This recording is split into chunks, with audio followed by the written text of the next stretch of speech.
All right, now time to launch the Hyundai IONIQ 5N, but before I do so, there are a lot of settings that I need to play with. So let me begin with the, so transmission, I'll put it to manual because yes, I can put this electric vehicle in manual mode. Traction control, I'll put it down to, how about 0? Let's just turn it off. ABS, I can put it to weak. That's pretty neat. And what else have I got? Active stability management, I'll put that to off. Counter steer assistance, let's put it on weak. And I think I am good to go. So let's go. Let's launch the Hyundai IONIQ 5N. So left foot on the brake pedal, right foot on the accelerator, and let's go!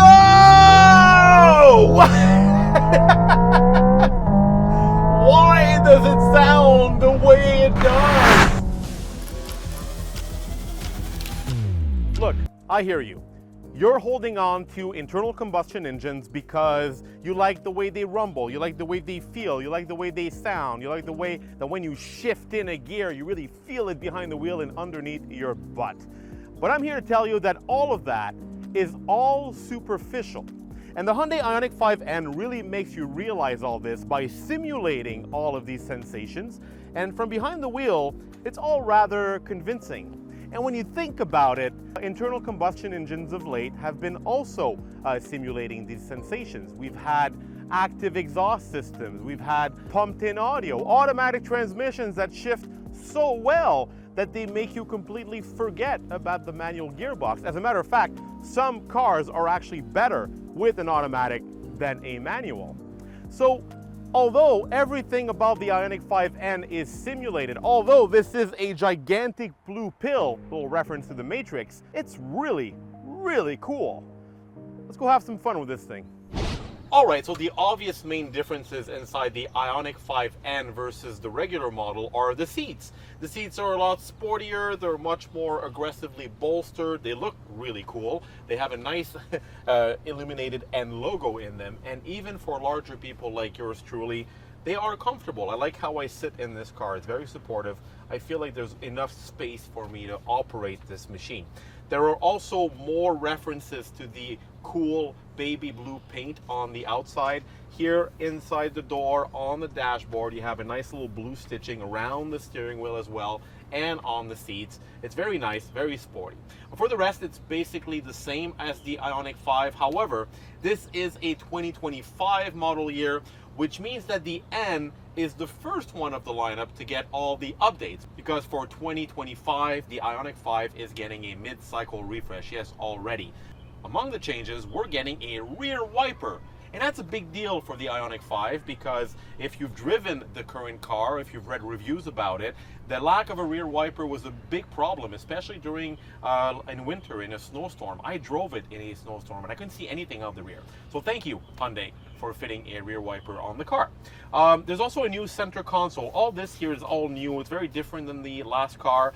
The console is higher, more upright. It makes it easier to just drop your phone there. The last car had kind of like a deep pocket here in the front with a moving console.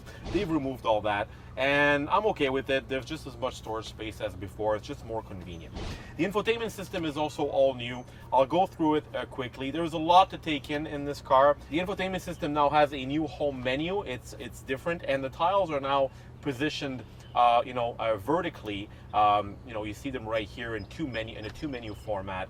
Of course, you have different categories. I'm not going to go through everything in detail, but the old stuff is still there, like the EV meter that tells you how much range you have left, or even to program your charging. Yes, I only have 7% of charge left. There's a story behind that, which I'll write about on the TopSpeed website.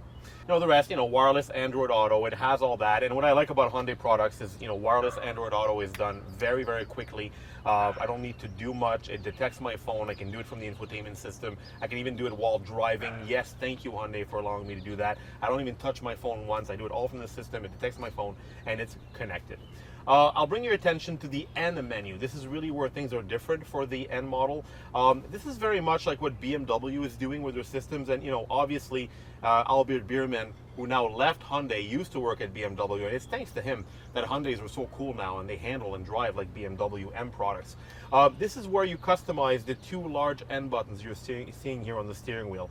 This is, again, very much like BMW's M cars. What you do with these buttons is you configure them the way you want to. So on the right, see I have on the right or left, custom 1 is this one here on the left, custom 2 is there on the right, and then in there I can adjust everything. I can put the motor, I guess, Eco, Normal, or Sport, and even Sport Plus. Same with steering, suspension, eLSD, because yes, this thing has an electric limited slip differential. This it really helps this car drift and rotate like you feel when you're going around a corner with this car. It's quite impressive what it can do. So everything can be tailored to your liking. And then when you click it, well, you activate this mode. And I don't know if you're hearing this humming noise.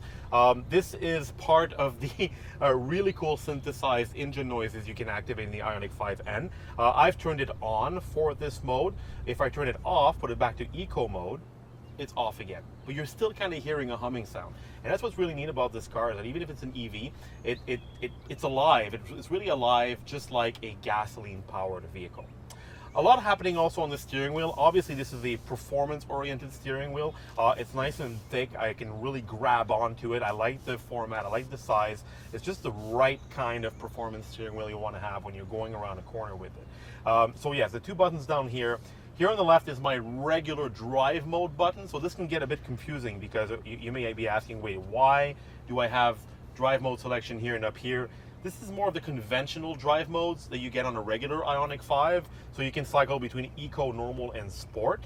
And again, when putting it in Sport mode, you kind of hear that humming sound. That's so cool. And NGB and Grin mode, this is kind of like a boost feature. When I turn it on, I can't do it right now, I don't have enough range, but when you turn it on, it gives you about a 20-second boost, and it's ideal for launch control. It also ups the horsepower from 601 to 641 horsepower. 641 horsepower, wow. This allows this car to launch from 0 to 60 miles an hour in 3.5 seconds. That's unreal performance. That's like McLaren F1 performance, which, by the way, was the fastest car in the world for about, what, like 15 years? Let that sink in for a bit. We're in a Hyundai right now. And finally, back to my main instrument cluster. I've got these cool gauges, this cool information here on the left, like motor temp, battery temperature, the front, rear temperature, the temperature of the battery. Doesn't really change. You don't want it to change, but it's still cool to have access to that information. And lastly, the paddle shifters, how I explained how you use them to shift when you're driving in performance mode. When you're back in normal or eco mode, well, these are just going to be used to modulate your regenerative braking, like the I pedal. This is common across all Hyundai and Kia and even Genesis electric vehicles. I pedal is basically one pedal driving, and you can turn it off, have level 3, level 2, level 1, or no regen braking. So this is nice. So the paddles actually have different functions. When you're just casually driving around, using it as a normal EV, you use them for regen braking. And when you want to have fun around a track or just want to hoon this thing on a country road, they become actual paddle shifters that simulate gear shifts, but still, it's cool. It's really cool. All right, so let's go and take this thing for a drive. I'm going to show you how all of this plays out in the real world.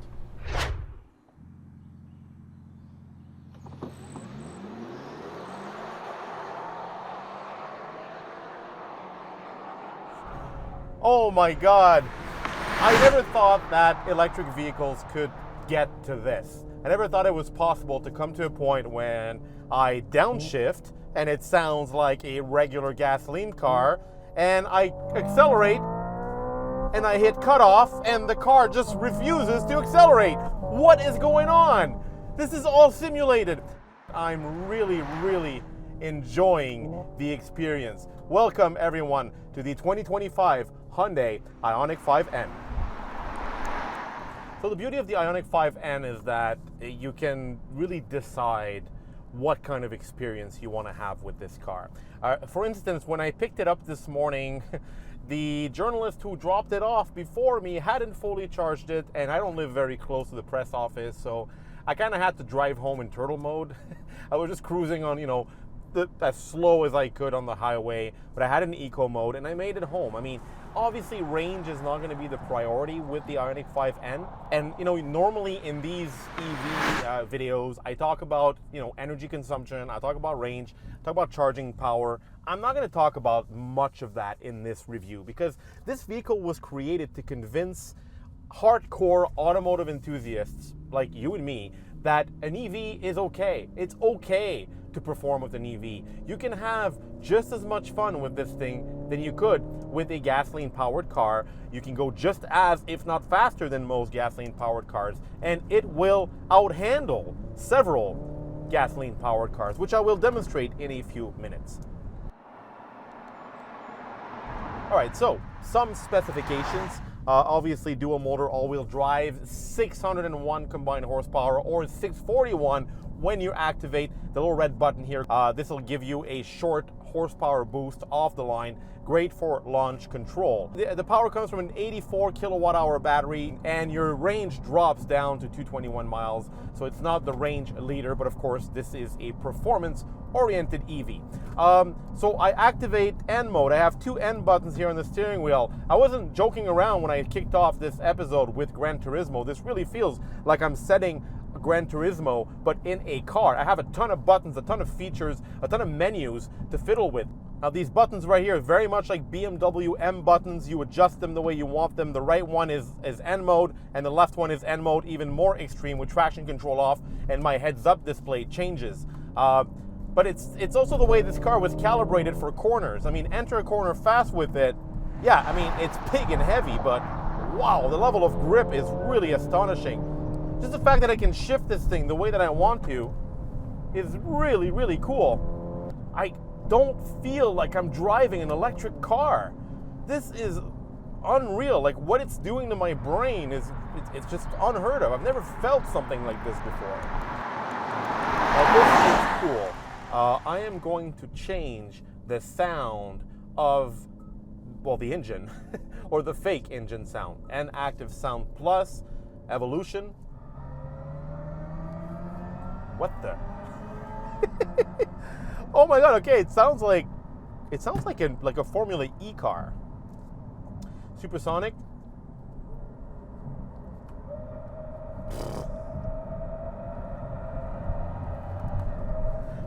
Now that one feels really cool. All right.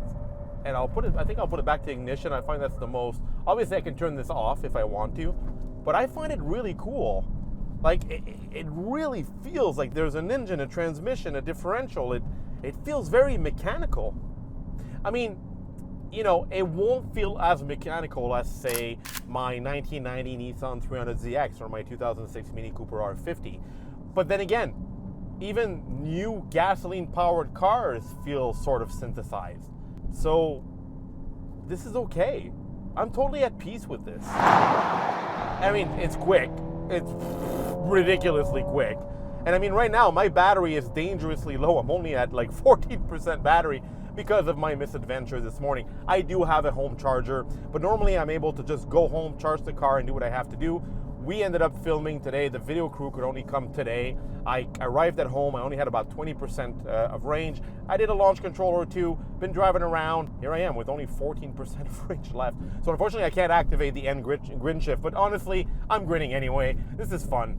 I don't need it. It's fun. Enter a corner quickly, gun the accelerator pedal. Oh my God, it rotates. Holy shit. Wow. Okay.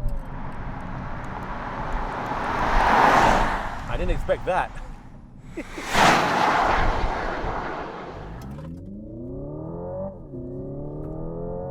I'm really, really impressed by how this thing behaves in a corner.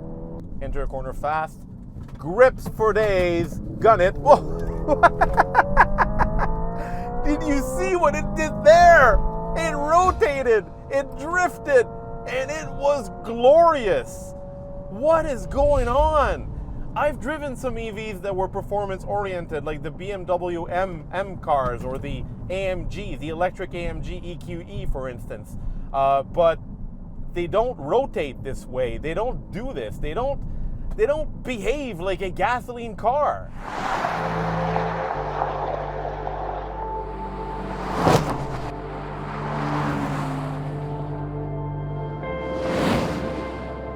I really hope that this video convinced you that an electric vehicle can be just as fun as a gasoline-powered one. And I apologize, I didn't have enough range to truly try out all the toys. But you heard the sounds, you saw me rotating in around a corner, you saw how fast the launch control was. You also saw its really cool bright blue colors, gigantic wheels and brakes, and massive rear spoiler. Hey, among us, among automotive enthusiasts, let's be honest with ourselves, this car ticks off all the right boxes. It's also a sign of things to come. If you're worried that electric cars are going to take something away from you, do not worry. Things are going to be fine, things are going to be fun, things are going to be fast, things are going to be loud, and above all, we're all collectively going to help fight climate change by reducing our CO2 emissions. I absolutely adore this thing, and I can't wait to see what else Hyundai has in stock. I hear that they're preparing an IONIQ 6N, and if it's as good as this, then I want to drive it too. I mean, I'm sold. I don't care that it's all fake. I'm swallowing the blue pill, and I'm enjoying it.